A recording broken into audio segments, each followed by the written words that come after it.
Hello there guys, welcome to Dino's Vault. Surprise, surprise, today I review the Yamaha FZX, the retro scrambler coming from the house of Yamaha. What makes it stand out and what unique this motorcycle has on offer, that's exactly what I'm here to share. So without further ado, let's get started with my first ride review. I was waiting on the day you would come back to me, hoping that I didn't burn a bridge I couldn't see. Now that you're by my side again, I'll never leave you behind. Lifeless days and sleepless nights, so tired of it.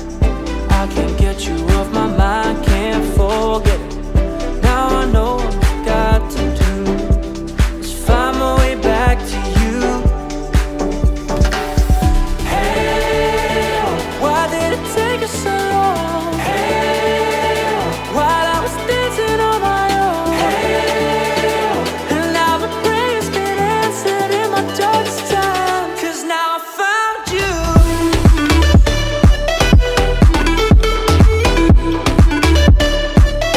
Now I found you. And now my prayer's been answered. Now I found you. Why did it take us so long? While I was So this is the Yamaha FZX, the neo retro scrambler motorcycle. Yamaha's surprise launch while all of us kept expecting the XSR 155. Well, first of all, let me tell you, when I first saw the pics emerging online of the new FZX, the bike looked a bit confused in terms of design, but trust me, in the flesh, it doesn't feel all that bad at all. In fact, in terms of quality, it promises quite a lot more. The one thing I like about this bike is the generous use of metal all around, so no more plastic on what is supposed to be a retro sports classic. The tank is a steel tank, the front fender is metal, the bash plate is made of metal and is of good quality. We get aluminium foot pegs for the pillion. The tank gets a GT stripe with an offset tank lid. The speedo console is all new and is well lit up. The tail lamp, Yamaha say, was an inspiration from the RX100 and it does look as such, but I feel it doesn't gel well with the rest of the bike. Now, one thing I thought of was to remove the pillion grab bar, and I'm sure the bike would start making more sense as a pure retro design then. Also, I love the ribbed pattern seat. It is perfectly cushioned, not too soft nor too hard, and suddenly when you look around, this appears to be indeed a smart move by Yamaha, because we now have a proper well-built retro bike in the 150cc class, because there's no other bike like this currently. Either we have naked sport bikes or fed bikes, but there is no proper retro roadster in the 150cc category, so I think this will indeed do well for Yamaha. Also, we get the tried and tested 149cc power plant from the FZS here, which gets fuel injection as part of their Blue Core technology, which optimizes combustion efficiency. Now, this puts out a max power of 12.4 PS and a max torque of 13.3 Newton meters, and we get a 5-speed gearbox. Now, while riding the bike, the bottom end torque is good with good pickup right off the mark. Also, the mid-range punch is good, with the bike effortlessly reaching 100 in no time as you ring the throttle wide open. Other interesting bits on this bike include the round bifunctional LED headlamp. So you have one LED bulb in the center for high beam as well as low beam. Also, the round LED DRL does add a distinguished touch, making the bike stand out.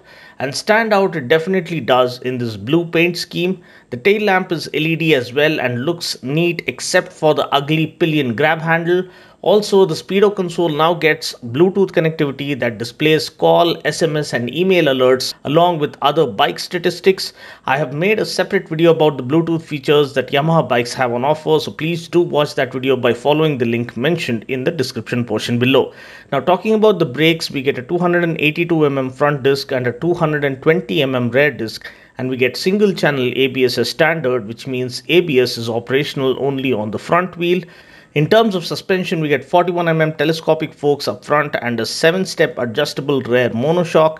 In terms of tires, we get radial block pattern tires from MRF with a 140 section rear tire. Mileage wise, there is no claim as such, but I'm told we can expect the same mileage as that of the FZS, which is around 45 to 48 kmpl depending upon your riding style. Now, price ex showroom here in Hyderabad for the FZX is rupees 1,17,600. Now, I've already featured two colors in this video that this bike has on offer. We also get a matte black color, but I personally like the blue variant. So now that I've given you guys a quick overview, let's go ahead and take a look at my ride reaction. So now that I've given you a quick overview about the Yamaha FZX, let's take the bike out for a short spin and let's see what this new retro machine has on offer. Off we go. First impression, the seating posture is very comfortable, nice and relaxed and laid back. Engine is nice and refined. Foot pegs are slightly forward set. Handlebar is nice and raised towards the rider, so you don't have to reach for it. The console is new. It has a good display, which is nice and legible even while riding right underneath the hot sun. During the afternoon time, you have the eco mode that allows you to ride economically. Gear shifts are pretty smooth. 5-speed gearbox, 149cc fuel injected blue core engine that optimizes combustion efficiency, and it is BS6 compliant. So in terms of fuel efficiency, it's really good. Power is 12.4 PS, torque is around 13.3 Newton meters. So overall, I feel this offers a good, comes across as a good city bike that you can use for day-to-day commutes. And this Yamaha say is kind of a different style, a different theme that they are offering with the same FZ power plant. For those who are requesting for some kind of a change or a different style in the 150cc class. So honestly, when you look around in the 150cc segment, you don't really have a proper scrambler themed motorcycle currently, and that too coming from Yamaha.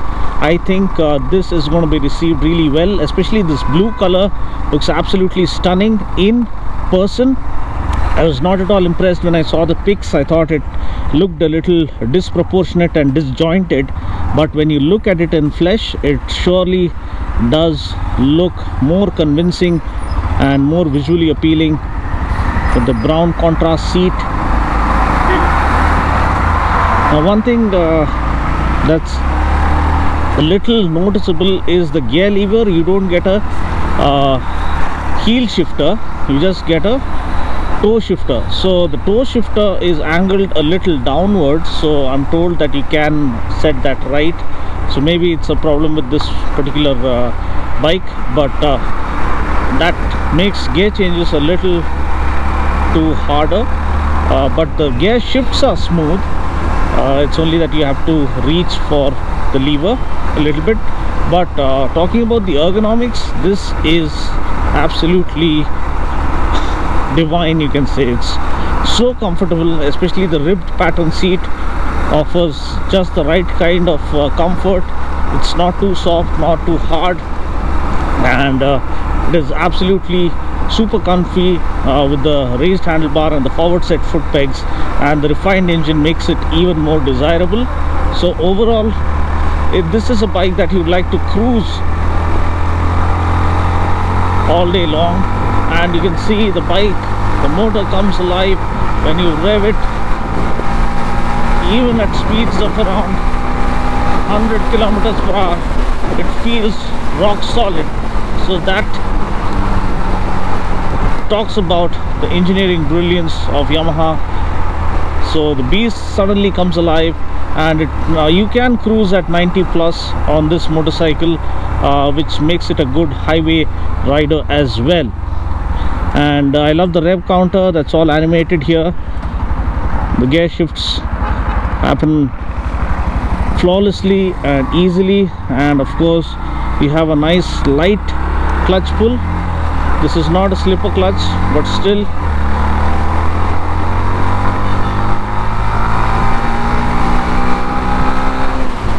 see how well the bike revs, how easily it revs. And the mid-range is the strong point.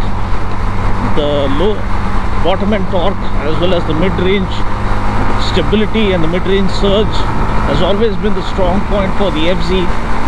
So it's really rock solid thanks to all the metal parts on this bike. The tank is metal, the front fender is made of metal, the bash plate is made of metal, so build quality is rock solid. And the round headlamp with the LED elements really gives it a distinguished look, fresh look in this segment. And I'm told it is getting a good response initially with the online bookings open, so that's a good thing. And especially in this blue color, I feel it really looks far more appealing than what we've seen in the pictures. Another good thing is the versatility factor. The flatbed seat comes with adequate room for the pillion as well as the rider, so even if you want to use it as a family bike, it serves as a perfect option with a distinguished kind of a retro look.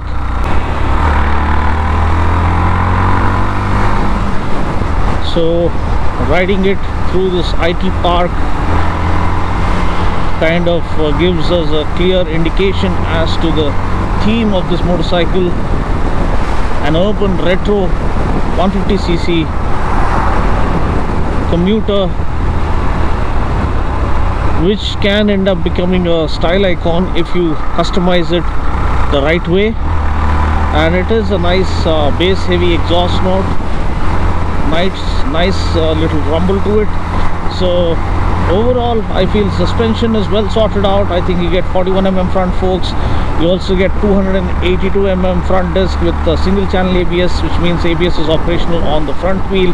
So overall I feel it is a well balanced motorcycle, well positioned motorcycle, and it is kind of offering something new, and it's going to stand out in the 150cc market for now. Yes, the only gripe I have is when you like to stand up, that's where the forward set foot pegs become a little unpleasant. If they were center set, it would have been easier for the rider to stand up and ride, because you get block pattern tires to give it a scrambler kind of a look. But anyway, overall I feel this is a good motorcycle and a good launch. You have to see it in flesh to start loving it, and I'm sure you will appreciate the blue color variant. So if you like what you see and want to see more, feel free to comment below and let me know. And stay tuned for more action right here at Dino's World. I'll catch you guys in the next video. Until then, take care, God bless, and ride safe.